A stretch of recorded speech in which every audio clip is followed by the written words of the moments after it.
देखिए, आपको जो है आज एक लड़का से मिलवा रहे हैं और सब चीज़ ये स्वयं बताएंगे, लेकिन इनके विषय में एक बात हम बता देते हैं कि हम कोचिंग खोले थे कैंपस में 1 सितंबर 2017 और ये जो है एडमिशन लिया था 30 अगस्त 2017, यानी कोचिंग खोलने से एक दिन पहले ये संस्थान में एडमिशन लिया था।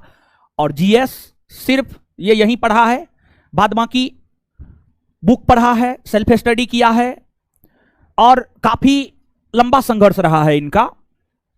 हर किसी के जीवन में संघर्ष होता है। देखिए, जो भी मध्यम वर्गीय परिवार से आने वाले लोग हैं, हम सभी लोग मध्यम वर्गीय परिवार से आने वाले लोग हैं। इन्होंने हमारे संघर्ष को देखा है। जो कहा जाता है ना, जो हम कहते हैं, हम जो है 4-5 विद्यार्थी से कोचिंग खोले थे, 4-5 विद्यार्थी में से एक विद्यार्थी ये भी है। तो इनका रिजल्ट कई परीक्षाओं में हुआ है, बिहार दरोगा, बीपीएससी, रेलवे, एनटीपीसी, बहुत सारी परीक्षाओं में रिजल्ट हुआ है, लेकिन फाइनल रिजल्ट जो है इसका नहीं हो पा रहा था। और अंतिम में हुआ है तो बहुत अच्छा डिपार्टमेंट में हुआ है। रेलवे में बहुत अच्छे पोस्ट पे इनका जॉब लगा है, ऑफिसर बने हैं। रेलवे में आपको ऑफिसर के पोस्ट पे इनका जॉब हुआ है। विशेष जानकारी अपने जॉब के विषय में ये स्वयं देंगे। और देखिए, हम आपको क्लास में एक बात ये भी कहते हैं, इस बात से आप निश्चित तौर पर ऊपर उठिए कि लोग क्या कहता है। जैसे ये हैं तो इनका क्या है, आप अपना कार्ड दिखाइए, तो दिखाते हैं हम कार्ड। देखिए कितने अनुशासित हैं कि बताइए, अभी तक कार्ड सजों के यानी अच्छे से रखा हुआ है। देखिए 30/8/2017 को एडमिशन हुआ था, फाउंडेशन में शाम में 7 से 8 बैच चलता था, समझ गए। तो उस टाइम का कार्ड देखिए अभी तक लड़का रखा हुआ है, समझ गए। और आप लोग को तो हमको लगता है रसीद काट के देते हैं, महीनों दिन में चलता है, महीना दिन में खत्म कर देते हैं। बताइए 2017 में एडमिशन लेकर के पढ़ा है, तब से लेकर के अभी तक इसका कार्ड यहां पर है। और उस समय जानते हैं, जब कोचिंग खोले थे तो सोचे ये थे कि मैथ, रीजनिंग, जीएस सब चीज पढ़ाएंगे। तो उस समय कोचिंग का नाम रखे थे ज्ञान बिंदु एकेडमी, लेकिन बाद में जब पढ़ाने लगे तो पता चला जीएस बहुत बड़ा है। तब सोचे कि ना सिर्फ जीएस पढ़ाएंगे, तब जाकर के कोचिंग का नाम रख दिया ज्ञान बिंदु जीएस एकेडमी। तो जिस टाइम ये एडमिशन लिया था उस समय संस्थान का नाम हुआ करता था ज्ञान बिंदु एकेडमी, लेकिन उस समय भी डायरेक्टर हम ही थे, आज भी डायरेक्टर हम ही। तो बहुत लंबा संघर्ष रहा है। एक बात हम बोलना चाह रहे थे कि ये बात हम आपको हमेशा बोलते हैं, सबसे बड़ा रोग क्या कहेंगे लोग, इस बात से आप निश्चित तौर पर ऊपर उठिए। और देखिए, ये अच्छे वक्ता भी हैं, बहुत अच्छा बोलते हैं।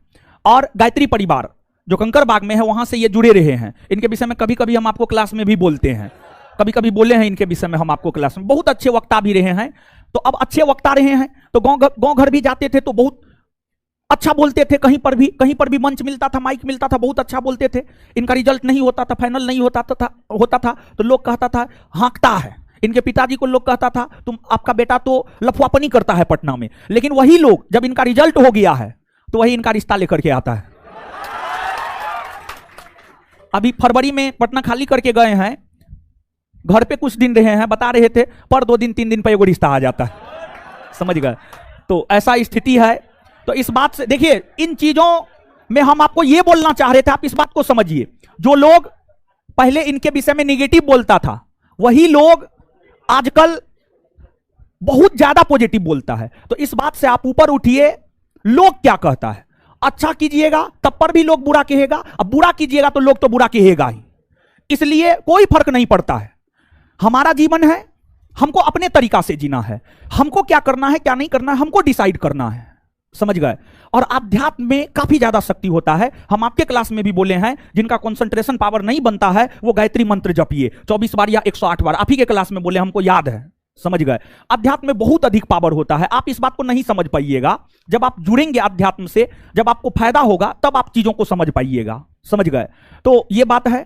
बाद बाकी इन लोगों को मोटिवेट कीजिए। निगेटिव नहीं होना है, कभी भी निगेटिव नहीं होना है। देखिए, जैसे ही पढ़ने के लिए आया था तो अभी मेरा उम्र होने वाला है 29 वर्ष, समझिए 29 वर्ष होने वाला है। 2-3 माह बाद जो है 29 वर्ष के हम हो जाएंगे। तो 2017 में आप घटा लीजिए कितना वर्ष के होंगे, तो थोड़ा सा उम्र कम था। तो ये आए पढ़ने के लिए, मेरे पास ही पढ़ते थे, बहुत रेगुलर छात्र रहे हैं, बहुत अच्छे विद्यार्थी रहे हैं। लेकिन और भी लोगों को लेकर के आए थे हमारे पास। तो जो और भी लोग था वो बोल रहा था इतना छोटा टीचर है, ये क्या पढ़ाएगा, इससे रिजल्ट होगा, नहीं होगा। और देखिए ये हमसे पढ़ के रिजल्ट ले लिया, और जो लोग कहता था कि इनसे पढ़ के रिजल्ट होगा उसका अभी तक कुछ नहीं हुआ, एक को रिजल्ट नहीं हो रहा है। इनका तो रिजल्ट भी हो रहा था, फाइनल में छट रहे थे, लेकिन जिनको ये लेकर के आए थे जो नहीं पढ़ा उनका अभी तक रिजल्ट नहीं हो रहा है। समझ गए? तो उम्र सब कोई मायने नहीं रखता है। उस समय में भी बेहतर पढ़ाते थे, आज भी बेहतर पढ़ाते हैं, हमेशा अपडेटेड रहते हैं। समझ गए? तो बात ये है। तो देखिए कार्ड तक अभी तक बना करके रखे हुए हैं। समझ गए? ये देख करके तो हमको बहुत ज्यादा खुशी हुआ, हम आपको क्या बताएं। समझ गए? और जो 4 छात्र से शुरू किए थे उसमें से ही है। और इस यानी कोचिंग का शुरुआत करने वाला छात्र सब सफल होता है। ऐसे तो कोई भी छात्र सफल होता है तो खुशी होता है, लेकिन जिसने कोचिंग को उठाया वो लोग सफल होते हैं तो खुशी 2 गुना 3 गुना 100 गुना बढ़ जाता है। समझ गए? काफी अफसोस हो रहा था इन लोगों का रिजल्ट नहीं हो रहा था। बहुत अनुशासित छात्र, बहुत बेहतर छात्र, लेकिन फिर भी कहीं ना कहीं लक भी फेवर करता है। समझ गए? कहीं ना कहीं सफलता में लक का भी अपना एक अहम रोल होता है। समझ गए? लेकिन अंततः कहा जाता है भगवान के घर में देर है अंधेर नहीं। अगर आप मेहनत करेंगे तो आज न कल सफल निश्चित तौर पर होंगे, जैसा कि इनके साथ हुआ है। तो सौरभ जी बाद बाकी जो है जो भी आप कहना चाहते हैं एकदम दिल खोल के बोलिए। समझ गए? एकदम बोलिए, इन लोगों को मोटिवेट कर दीजिए बस। बहुत अच्छे वक्त आ रहे हैं, गायत्री परिवार से जुड़े रहे हैं। समझ गए? और अभी भी गायत्री परिवार से जुड़े हुए हैं। ऐसा नहीं कि नौकरी हो गया तो गायत्री परिवार को छोड़ दिया ना, ऐसी बात नहीं है। समझ गए? तो इन लोगों को मोटिवेट कीजिए थोड़ा सा, हम तो ऐसे बोलते ये रहते हैं सब चीज। अभी आप लोग इस मंच पे हमेशा दरोगा को ही देखे होंगे। हमें लगता है कि हम जब भी वीडियो देखते हैं तो कोई ना कोई दरोगा ही यहाँ पे आता है, क्योंकि दरोगा का भौकाल है बिहार में। लेकिन हम अपना खुद का भी भौकाल मचा के रखे हैं अभी तक, क्योंकि अभी तक पढ़ाई के दुनिया में क्या किया उससे कोई मतलब नहीं है। पिछले 5 दिन पहले हमको पटना के मेयर सम्मानित किया है, आध्यात्मिक के क्षेत्र में, सामाजिक कार्य के क्षेत्र में। तो देखिए युवाओं के बारे में कहा जाता है कि संघर्षों के साए में इतिहास हमारा पलता है, जिस और जवानी चलती है उस और जमाना चलता है। तो अब आप सब युवा हैं, अब पता नहीं आपके पीछे जमाना चलता है या आपके जमाना के पीछे आप चलते हैं। देखिए अपनी संघर्ष को सुनाने से पहले आप सभी अनुशासित में रहिए, क्योंकि हम देखे हैं युवाओं की एक खासियत होती है कि कहा जाता है बिहार के युवा सृजन में, विकास में कम और विनाश में ज़्यादा ध्यान देते हैं। अभी अगर कहा जाएगा चलो पटना कॉलेज का गेट तोड़ना है तो शायद इस क्लास में कोई बैठे नहीं रहेंगे, और कहा जाएगा पटना में जाके कुछ बनाना है तो सब यहीं रह जाएंगे। तो सर क्लास स्टार्ट किए थे 1 सितंबर 2017 को, और हम सर के यहाँ एडमिशन लिए मूलतः ज्ञान बिंदु में 30 अगस्त 2017 को। लेकिन सर के द्वारा हम जुड़े रहे तब लगता है 29 मार्च 2017 को। सर से पहला मुलाकात मेरा 29 मार्च 2017 दिन शुक्रवार शाम 4 बजे बैच में हुआ था, और सर पढ़ा रहे थे क्रांतिकारी आंदोलन, भारत में प्रथम क्रांतिकारी चरण। और उस समय पटना आए थे 2013 ईस्वी में, 10 साल हो गया। आप सोचिए 10 साल में गांव वाले हमारे क्या हस्र छोड़े होंगे, हस्र किए होंगे। और ये भी बता देते हैं पिछले 1 साल में मेरा 40 से ज़्यादा रिजल्ट हुआ है। जिस भी परीक्षा में बैठे हैं उस परीक्षा को कबाड़ दिए हैं। तो शुरुआत करते हैं। 2017 ईस्वी में पटना आए थे, 13 में आए थे तो मैट्रिक करके ही आए थे, कुछ हुआ नहीं था उसमें 13, उसके बाद चले गए। फिर एनडीए की तैयारी किए, एनडीए में एसएसबी होता है, एसएसबी में हम छट गए, काफ़ी टफ होता है। तो उसके बाद हमें लगा कि हम उतना दूर चले गए हैं तो नॉर्मल जनरल कंपटीशन को तो ऐसे उखाड़ देंगे, ये मेरे अंदर था कहीं ना कहीं। लेकिन मेरा जो सबसे वीक पोर्शन था वो था जीके जीएस। पटना में जब आए कुछ दिन रहे तो पता नहीं चला कि जीके जीएस कहाँ पढ़े। हर सब्जेक्ट मेरा पहले से कुछ अच्छा था, अभी भी पटना में सिर्फ सर के पास ही जीके जीएस पढ़े हैं, उसके बाद खुद से सेल्फ स्टडी किए हैं। तो कोई बोला क्या कि क्यूज ज्वाइन कर लो, लूसेंट और स्पीडी का। तो हम खोजना शुरू किए 29 मार्च को। तो देखिए कि एक आप लोग देखे होंगे यहाँ मुसल्लमपुर हाट में सब्जी मंडी है, सब्जी मंडी के सामने एक गली था, उस गली में सर पढ़ाते थे। हम लोग 4-5 स्टूडेंट पढ़ रहा था तो हम भी जाके 100 रुपया में एडमिशन करवाए थे, वहीं से क्यूज करने लगे थे, क्यूज से जुड़े थे, लूसेंट और स्पीडी। और जैसे अभी सर आप लोग को सम्मानित करते हैं, उस समय भी सर हम लोग को सम्मानित करते थे। अभी पैसा देते हैं, उस समय हम लोग को एक कलम देते थे, और वो कलम लेने की इतनी होड़ रहती थी कि हम लोग खूब पढ़ते थे। आपस में एक कलम लेने के लिए बहुत ज़्यादा मेहनत करते थे। उसके बाद लगातार 2018 ईस्वी में शायद ग्रुप डी की वैकेंसी आई थी, तो मुझे लगा कि मेरा ग्रुप डी में हो जाएगा। ऐसे ही ज़्यादा सीरियसली लिए नहीं, 1 साल 1.5 साल पढ़ाई को ज़्यादा सीरियस लिए नहीं। तो जब ग्रुप डी दिए तो ग्रुप डी में फेल हो गए। 2019 में शायद रिजल्ट आया था और फेल हो गए। जब घर वाले पूछे, गाँव वाले पूछे क्या किए, ग्रुप डी में हुआ? तो हम बोले नहीं। तो बोला ग्रुप डी में जब नहीं हुआ तो शायद तुम्हारा रिजल्ट दुनिया का किसी भी एग्जाम में नहीं होगा। और उसी समय एनटीपीसी का वैकेंसी आया था, और अपने रूम में हम चिपका के रखे थे कि एनटीपीसी में मेरा इस बार सिलेक्शन होगा इस वैकेंसी में। और अपने घर वालों को भी फ़ोन करके उसी दिन बता दिए कि 6 महीना में एनटीपीसी क्लियर करेगा, इसमें मेरा रिजल्ट हो जाएगा, उसका टेंशन मत लो। तो एनटीपीसी लेकिन लगा दिया 4.5 साल। वर्तमान में मेरा जो रिजल्ट हुआ है, ऐसे तो बहुत जगह हुआ है, एनटीपीसी डिपार्टमेंट में कमर्शियल अप्रेंटिस आप लोग जानते होंगे, 21 पोस्ट के लिए वैकेंसी थी मेरा जोन में, 21 पोस्ट में मेरा मेरिट बना था। और लेकिन हम उसको छोड़ दिए क्योंकि वो बाद में पता चला फील्ड वर्क है।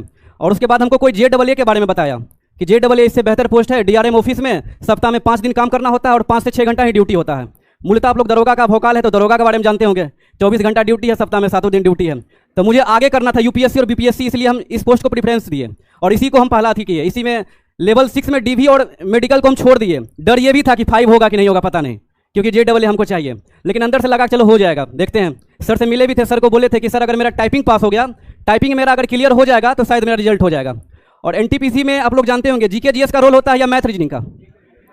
मैथ रीजनिंग का। और देखिए एग्जाम तो बहुत सारा देते रहे हैं और अभी 1 साल पहले की हम घटना बताते हैं। 1 साल में कैसे 40 से ज़्यादा रिजल्ट को हम भेज दिए हैं। 4 बार मेरा BPSC प्री हुआ है और हर बार मार्क्स अच्छा खासा रहा है। इस बार 68 BPSC में आप जितना भी लोग को जानते होंगे 100 प्लस कोई स्कोर नहीं किया होगा शायद। मेरा 108 स्कोर आया है। निगेटिव काट के 117 सही था, निगेटिव काट के 108 रहा है।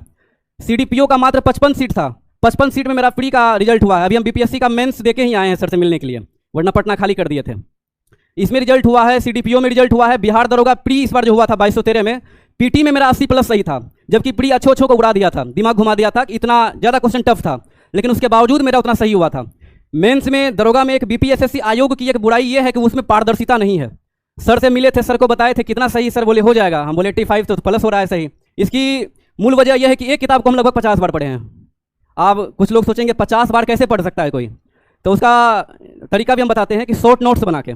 जैसे आप दृष्टि क्विक बुक बहुत अच्छा किताब है, या सर का नोट्स आप बहुत है, तो जो क्वेश्चन आप जानते हैं उसको नहीं लिखिए, जो आप नहीं जानते हैं पहले 3-4 रफ कॉपी को ऐसे खत्म कर देते थे। जो चीज़ें हम नहीं जानते थे पूरा मोटा से मोटा घटना चक्र को हम 20 पेज में समेट लेते थे, जो हम नहीं जानते थे, और उसको हम 50 बार पढ़ते थे। सारा क्वेश्चन, सारा एक पेज नंबर हमको याद हो जाता था। देखिए अभी 1 साल पहले की बात करते हैं। 6 मई दरोगा का रिजल्ट आया था, मेंस का। दरोगा मेंस का रिजल्ट आया था तो हमको बहुत सारा फ़ोन आया था कि आपको हम ज्ञान बिंदु का यूट्यूब पे ढूंढ रहे हैं कि आप शायद चढ़ के कुछ 2-4 लाइन बोलिएगा, आप तो मंच पे चढ़े ही नहीं, आप क्या कर रहे हैं? हम बोले हम भी वही वीडियो देख रहे हैं जो सब बोल रहा है, हम भी ताली बजा रहे हैं बैठ के। तो बोला कि आपका रिजल्ट कैसे नहीं हुआ? तो ये वजह थी कि 85 प्लस मेरा सही था, लेकिन पता नहीं क्या हुआ था, नहीं हुआ, रिजल्ट मेरा नहीं आया। लेकिन टूटते थे, एग्जाम को नहीं छोड़ते थे, फिर से उठते थे, गिरते थे, बजरते थे, लेकिन फिर से उठते थे। सोचते थे नहीं इस बार शायद हो जाएगा, क्योंकि माँ बाप का हौसला थे हम, ऐसे कैसे टूट जाते। किसी भी महापुरुष के बारे में अगर हमसे पूछिएगा तो शुरू से लेकर अंत कर देंगे। और आज ऐसे का पेपर था निबंध में, और वो चीज़ मेरा पूरा काम आ गया। और 500 जीवनी जो हम पढ़े हैं, यही चीज़ मेरा काम करता है पढ़ाई लिखाई में, क्योंकि आप पढ़ाई में कोई कितना भी मोटा सिलेबस हो तो लगता है अब UPSC दूर नहीं है, क्योंकि सिलेबस मेरे लिए छोटा पड़ जाता है, क्योंकि हम ऑलरेडी एक दिन में एक जीवनी खत्म कर देते पहले। ये दिनचर्या रही थी, और ये तो बहुत छोटी सी सफलता है, बहुत बड़ा सफलता तो है नहीं।